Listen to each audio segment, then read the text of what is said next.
जी हाँ दोस्तों, जैसा कि आप सबको तो पता ही होगा, कल 20 तारीख को हमारे बड़े भैया गुंजन सिंह का था बर्थडे।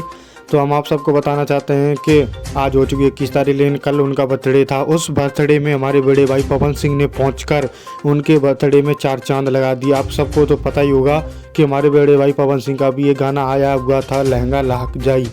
तो ये वो गाना बहुत हिट हुआ। और आप ये तस्वीर देख पा रहे होंगे कि ये पुराने पिछले जन्मदिन की ये तस्वीरें हैं दोनों लोगों की। उसी वक्त हम बता दें, टुनटुन यादव भी उनके बर्थडे में पहुंचे थे, लेकिन वो थोड़ा देरी से पहुंचे थे।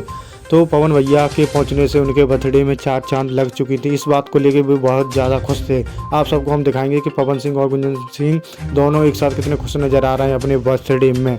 तो दोस्तों, आप लोग क्या कहें, उनके बर्थडे पर क्या बोलना चाहोगे, कमेंट में ज़रूर बताएं। और चैनल पर नए हैं तो चैनल को सब्सक्राइब करना ना भूलें। हमारे पवन भैया का दिल बहुत बड़ा है, वो हर किसी को अपने दिल में बसा के चलते हैं और हर किसी को अपने जैसा सम्मान देते हैं और उसे आगे बढ़ने के लिए उत्साहित करते हैं।